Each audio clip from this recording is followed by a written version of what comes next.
नमस्कार। पेंशन धारकों के लिए इस समय की बहुत ही बड़ी खबर। जी हां दोस्तों, आप सभी के लिए बहुत ही बड़ी खबर है।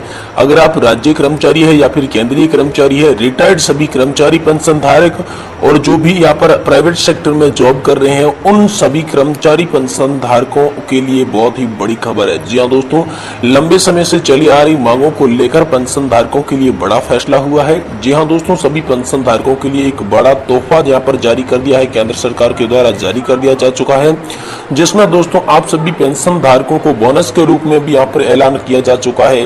वही दोस्तों 5,000 रुपए मेडिकल भत्ते को लेकर भी बड़ी खबर सामने आई है। साथ ही कर्मचारियों के फिटमेंट चेक में 2.57 से बढ़ाकर 2.91 करने की भी यहाँ पर बड़ी खबर आप सभी के लिए सामने आई है। केंद्रीय कैबिनेट की बैठक में पेंशनर्स के लिए 5 बड़े तोहफे जारी कर दिए गए हैं, जिसमें 18 माह के डीए एरियर को लेकर भी बड़ी खबर आप सभी पेंशन धारकों के लिए निकल कर आ चुकी है। तो दोस्तों एक एक खबर को जानेंगे विस्तार से, इसीलिए आप वीडियो को लास्ट तक देखें। और इससे पहले चैनल पर अगर पहली बार विजिट कर रहे हैं तो दोस्तों चैनल को सब्सक्राइब करके बेल आइकॉन जरूर प्रेस कर लें। तो चलिए दोस्तों खबरों का सिलसिला बिना किसी देरी के शुरू करते हैं। पहली बड़ी खबर, पेंशन धारकों की लगातार बढ़ रही मांग को देखते हुए पेंशन बढ़ोतरी और अन्य मांगों को लेकर बड़ा फैसला केंद्रीय कैबिनेट की बैठक में किया गया। जी हां दोस्तों, केंद्रीय कैबिनेट की बैठक में 7,500 प्लस डीए को लेकर गहन चिंतन मंथन और विचार के बाद आप सभी के लिए बड़ा फैसला केंद्रीय कैबिनेट की बैठक के द्वारा कर लिया जा चुका है। जी हां दोस्तों, पेंशन धारकों की मांग 7,500 प्लस डीए, साथ ही साथ फ्री मेडिकल्स की सुविधा पति और पत्नी को और उच्च पेंशन का विकल्प सभी पेंशन धारकों के लिए खुला किया जाए।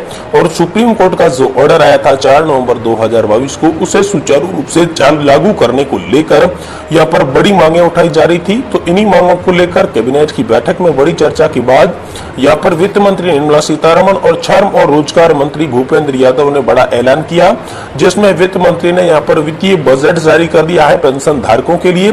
साथ ही श्रम मंत्री ने यहाँ पर मेडिकल भत्ते को लेकर बड़ा ऐलान किया है।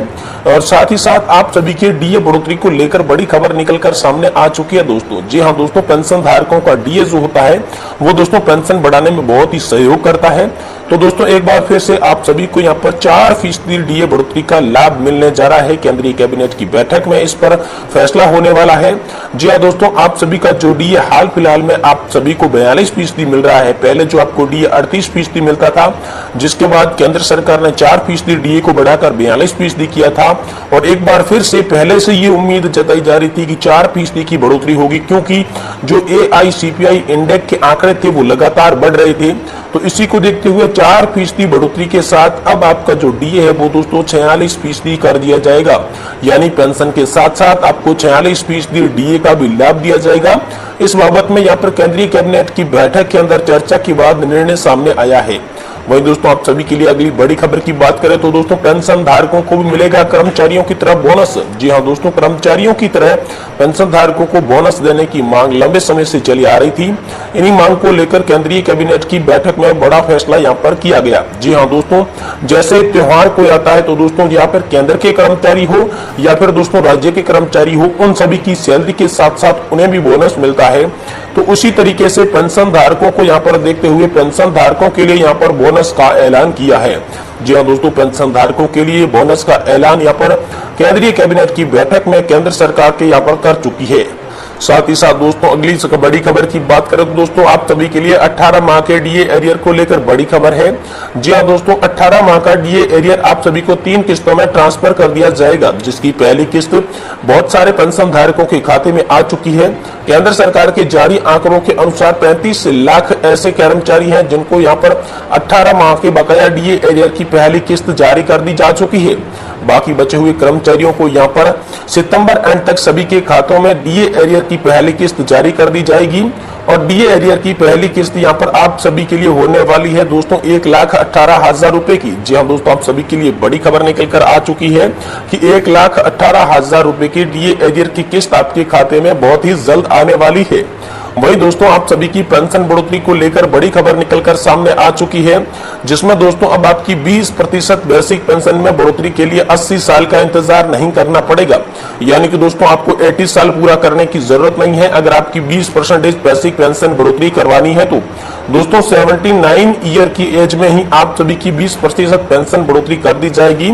इस प्रकार का मेमो यहाँ पर जारी कर दिया जा चुका है, जिसमें यहाँ पर बता दिया है केंद्र सरकार ने कि 79 ईयर में जैसे ही कोई पेंशन धारक प्रवेश करता है तो उसकी बेसिक पेंशन में यहाँ पर 20% की बढ़ोतरी कर दी जाएगी। वहीं दोस्तों 5%, 10% और 15% पेंशन बढ़ोतरी को लेकर बड़ी खबर यह है कि 65 साल की आयु पार कर चुके कर्मचारियों को यहाँ पर 5% डीए का यहाँ पर एक्स्ट्रा में लाभ मिलेगा, पेंशन बढ़ोतरी मिलेगी, बेसिक पेंशन में बढ़ोतरी की जाएगी। वहीं दोस्तों जो 75 साल की एज पार कर चुका है उन्हें 15% की यहाँ पर डीए बढ़ोतरी के साथ साथ यहाँ पर पेंशन बढ़ोतरी की जाएगी। तो दोस्तों ये भी आप सभी के लिए बहुत ही बड़ी खुशखबरी है। साथ ही साथ दोस्तों आप सभी के लिए नेशनल एजुटेशन कमेटी यानी कि राष्ट्रीय संघर्ष समिति के कमांडर अशोक जी रावत के द्वारा एक बड़ा ऐलान कर दिया जा चुका है, जिसमें एक बार फिर से देश के अंदर पेंशन की तमाम मांगों को लेकर बड़ा आंदोलन करने की चेतावनी सरकार को जारी कर दी जा चुकी है। सरकार को इस बार आर या फिर पार की लड़ाई के लिए तैयार रहना चाहिए, क्योंकि पेंशन धारकों को बड़ा क्रोध आ चुका है। पेंशन बढ़ोतरी की तारीख तय करने को लेकर ये बड़ा आंदोलन किया जाएगा। आने वाली ईपीएस 95 पेंशन के लिए यहाँ पर जो बैठक होने वाली है, इस पर यहाँ पर बड़ा फैसला लिया जा सकता है। लेकिन यहाँ पर कमांडर अशोक जी रावत ने ऐलान किया है कि जल्द से जल्द पेंशन धारकों की मांगे मंजूर करें, नहीं तो पेंशन धारक देश में एक बार फिर से बड़ा आंदोलन यहाँ पर करने की तैयारी कर चुके हैं। और आप सभी के लिए यहाँ पर बड़ा आंदोलन करने के लिए यहाँ पर तैयारी में जुट चुके हैं यहाँ पर अशोक जी रावत कमांडर, जो कि एनएससी से संबंध रखते हैं। वहीं दोस्तों ईपीएस पेंशन पर सुप्रीम कोर्ट का जो फैसला आया था, उन फैसले को लेकर अभी तक सरकार ने क्या जवाब नहीं दिया है, इसके बारे में यहाँ पर बड़ी खबर निकलकर सामने आ चुकी है। जी हाँ दोस्तों, ईपीएस 95 पेंशन पर जो सुप्रीम कोर्ट ने ऐतिहासिक फैसला 4 नवंबर 2022 को जारी किया था, जिस फैसले के अनुसार 3 जजों की बेंच ने फैसला सुनाया, जिसमें ईपीएस 95 पेंशन धारकों के लिए 3 जजों की जो बेंच थी, अनिरुद्ध बोस, सुधांशु धूलिया की जो पीठ थी, उन्होंने फैसला सुनाया था 4 नवंबर 2022 को, जिसमें कहा गया था कि ईपीएस पेंशन वितरण के लिए जो 15,000 रुपए की बेसिक सैलरी लिमिट रखी गई है, अब वो बेसिक सैलरी लिमिट खत्म कर दी जाएगी और एक्चुअल जो सैलरी है उसी के आधार पर पेंशन धारकों के खाते में पेंशन का ट्रांसफर किया जाएगा। तो दोस्तों इसी को लेकर बड़ी खबर ये थी कि अभी तक केंद्र सरकार ने इसके बारे में जवाब नहीं दिया था कि कब से ये लागू होगा, लेकिन केंद्र सरकार ने अब रुख साफ कर दिया है। केंद्र सरकार ने केंद्रीय मंत्रिमंडल की जो बैठक में खुलासा किया है कि आने वाली सीबीटी की बैठक के अंदर इस पर बड़े निर्णय लिए जाएंगे। जी हाँ दोस्तों, सेंट्रल बोर्ड ऑफ ट्रस्टीज की जो मीटिंग होने वाली है सीबीटी, जिस पर आप सभी जानते हैं कि यहाँ पर जो सीबीटी है, जो पेंशन का फंड होता है, जहां जिस जगहों पर लगाया जाता है उसी को कहते हैं सेंट्रल बोर्ड ऑफ ट्रस्टी। तो सेंट्रल बोर्ड ऑफ ट्रस्ट की जो मीटिंग होने वाली है, इस मीटिंग के अंदर आपकी ब्याज दरों पर फैसला किया जाएगा। साथ ही साथ ईपीएस 95 पेंशन का जो फंड है वो किस तरीके से यूज किया जा रहा है, इसी के बारे में यहाँ पर रणनीति बनाई जाएगी। तो दोस्तों आने वाली सीबीटी की बैठक के अंदर आप सभी के लिए इसके बारे में बड़ा फैसला निकलकर सामने आ सकता है। वहीं दोस्तों पेंशन धारक लगातार बड़े प्रदर्शन कर रहे हैं और साथ ही साथ पेंशन धारकों ने एक बार फिर से सरकार को चिट्ठी लिख दी है, जिसमें पेंशन धारकों ने सरकार को चिट्ठी लिखते हुए ये भी कह दिया कि अगर पेंशन धारकों की मांगे इसी माह के अंत तक मंजूर नहीं की गई तो पेंशन धारक देश में एक बार फिर से बड़ा आंदोलन ही नहीं, दोस्तों सरकार को इस बार आर या फिर पार के लिए तैयार रहना चाहिए। क्योंकि दोस्तों उन्होंने कहा है कि 2024 का चुनाव पेंशन धारकों के लिए अहम होने वाला है। 2024 के चुनाव से पहले पेंशन धारकों की तमाम मांगों पर अगर कोई भी मंजूरी या फिर सहमति नहीं बनती है तो इस बार दोस्तों यहाँ पर पेंशन धारक जो है वोट और ओपीएस या फिर बीजेपी को वोट न देकर विपक्ष पार्टी को वोट दे सकती है। इस बारे में यहाँ पर रणनीति बना चुके हैं। तो इसी को देखते हुए लगातार पीएम मोदी की सरकार लोक लुभावने वादों के जरिए पेंशन धारकों के वोट साधने की बात कर रही है।